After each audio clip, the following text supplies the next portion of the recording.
प्रीत हमारे मुल्क की पुरानी रीत है। इतिहास गवाह है, जब कभी हमारे दुश्मन तक मुसीबत में पड़े हैं तब भारत ने इंसानियत के नाते दिल खोलकर मदद की। 33 लाख से ज्यादा लोगों की मौत होने तक भारत ने दुनिया के देशों के लिए मदद के दरवाजे खुले रखे थे।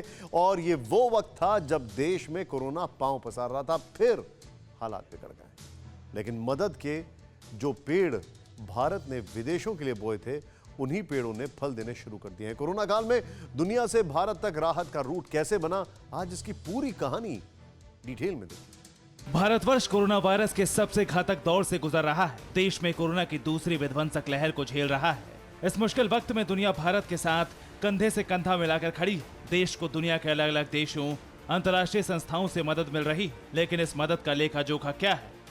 Germany, Kuwait, France, Italy, UAE, UK, Belgium, America, Romania, Ireland. Corona का कहर झेल रहे भारत के साथ कौन कौन से देश खड़े हैं? भारत को अब तक कितनी विदेशी मदद मिल चुकी है? देश में मदद सही हाथों में पहुंचाने में आखिर दिक्कत कहां आ रही है? आज उस बात की पड़ताल TV9 भारतवर्ष करेगा।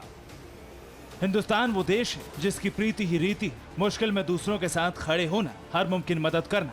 ये सीख भारत की परंपरा का हिस्सा है। जिस वक्त दुनिया के पश्चिमी मुल्क कोरोना का विध्वंसक प्रहार झेल रहे थे, उस वक्त भारत सबसे पहले मदद के लिए आगे आया था। भारत ने 95 देशों को वैक्सीन भिजवाई। मैत्री प्रोग्राम के तहत मित्र देशों को वैक्सीन दी।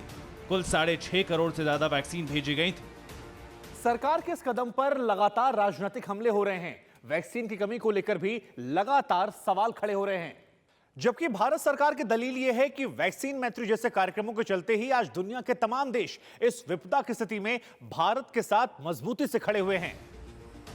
जिस वक्त कोरोना भारत को डरा रहा है, देश के दिल की धड़कनें बढ़ रही हैं, उस वक्त भारत के लिए मदद के वो पौधे फलदार साबित हुए जो बुरे वक्त में भारत ने दूसरों के लिए बोए थे। सरकार का दावा है कि आज दुनिया के 40 से ज्यादा देशों से ऑक्सीजन प्लांट, ऑक्सीजन सिलेंडर, जरूरी दवाइयां, इंजेक्शन और वैक्सीन के लिए आवश्यक कच्चा माल आ रहा है।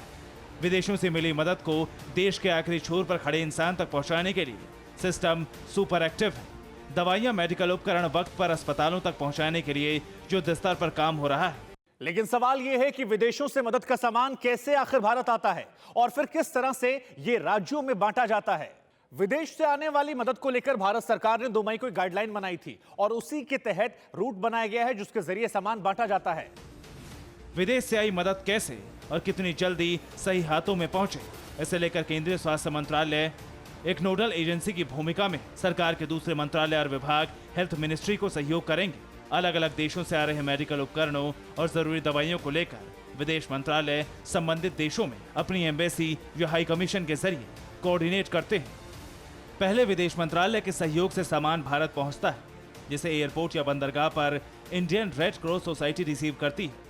कस्टम क्लियरेंस करवाने के लिए रेड क्रॉस सोसाइटी जरूरी कागजात बनाकर HLL को सौंपती है, जिसका काम कस्टम से सामान को क्लियर करवाना होता है। उन सामानों को वितरित करवाने की जिम्मेदारी भी HLL की ही होती है। हेल्थ मिनिस्ट्री से जिस सामान को लेकर जैसा निर्देश मिलता है, उसी तरह HLL संबंधित राज्य सरकारों से कोऑर्डिनेट करती रहती है। विदेशी मदद में मिले उपकरणों को उस राज्य सरकार या उस जिलों तक पहुंचाया जाता है जहां पर सबसे ज्यादा जरूरत होती है। देश के ज्यादातर राज्य कोरोना का तंज झेल रहे हैं। ऐसे में कैसे तय होता है कि आखिर किस राज्य को पहले विदेश से मदद का सामान मुहैया कराया जाएगा? चाहे ऑक्सीजन प्लांट हो, वेंटिलेटर हो, ऑक्सीजन सिलेंडर या कंसंट्रेटर हो।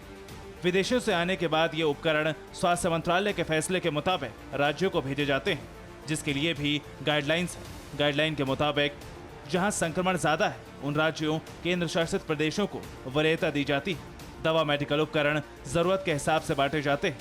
राज्य सरकारों को पहले ही इसकी सूचना भिजवा दी जाती है ताकि सामान के आते ही जल्द से जल्द उसका इस्तेमाल हो सके।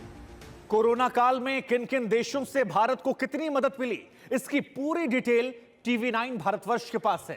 3 मई तक भारत को 14 देशों से इमरजेंसी सप्लाई मिल चुकी है, जिसमें रूस, मॉरिशस, अमेरिका जैसे बड़े देश शामिल हैं।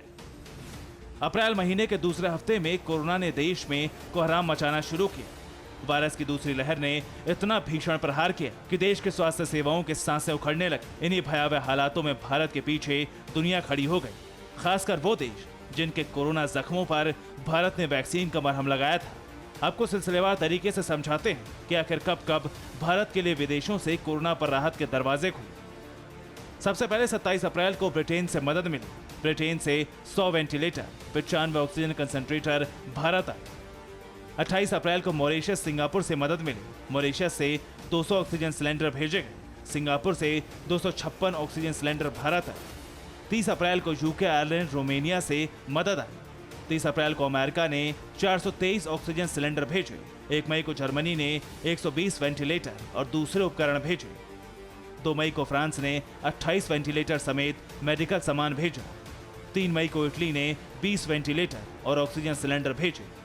पिछले 2 हफ्तों में भारत को 40 से अधिक देशों से राहत और मदद सामग्री मिली। इसमें कई सारे संगठन भी शामिल हैं जो भारत की इस आपदा की स्थिति में मदद कर रहे हैं। इसके अलावा विदेशों में रहने वाले भारतीय मूल के लोगों ने फंड जुटाने और अलग अलग तरह से भारतीयों की मदद करने के लिए मुहिम चलाई और मदद भेजी। विदेश से आने वाले सामान को देश में रेड क्रॉस सोसाइटी रिसीव करती। अब ये भी जानिए कि जिस रेड क्रॉस का नाम आप किसी भी आपदा में सुनते हैं वो है क्या, कैसे काम करती है, कौन इसका मुखिया है, विदेशी मदद को सही हाथों तक पहुंचाने में इस संस्था का क्या रोल है। साल 1990 में रेड क्रॉस सोसाइटी की स्थापना हुई। इस संस्था के प्रेसिडेंट स्वयं भारत के राष्ट्रपति होते हैं, जबकि देश के स्वास्थ्य मंत्री इसके चेयरमैन होते हैं। भारतीय रेड क्रॉस सोसाइटी के कामकाज का संचालन सेक्रेटरी जनरल की अगुवाई में 19 सदस्यीय मैनेजिंग बोर्ड करता है, जिसके 12 सदस्य चुने हुए होते हैं। देश भर में रेड क्रॉस सोसाइटी के करीब 1100 शाखाएं हैं। रक्तदान और ब्लड बैंक को लेकर रेड क्रॉस के देश में एक अलग पहचान है। जानकार ये मानते हैं कि कोरोना की दूसरी लहर में रेड क्रॉस जैसी संस्थाओं का अधिक से अधिक इस्तेमाल किया जाना चाहिए था। रेड क्रॉस सोसाइटी विदेशी सामानों की रिसीविंग के साथ देश में आपदा के लिए फंड भी जुटाती है। कोरोना काल में ये संस्था देश भर में कई वैक्सीन सेंटर तक चला रही है। साफ है, देश में आई विदेशी मदद की रूट एकदम क्लियर है। सही हाथों तक सही वक्त पर मदद पहुंचाने में देश का सिस्टम जुटा है। लेकिन महामारी इतनी विकराल है कि हर कोशिश इसके आगे छोटी लग रही है। लेकिन कहते हैं जीतते वही हैं जिनके हौसले बड़े होते हैं। भारतवर्ष भी पूरे हौसले, पूरी हिम्मत से किलर वायरस से लड़ रहा है। मनीष झा के साथ ब्यूरो रिपोर्ट, TV9 भारतवर्ष। फिक्र आपकी, सोमवार से शुक्रवार रात 9 बजे सिर्फ TV9 भारतवर्ष पर।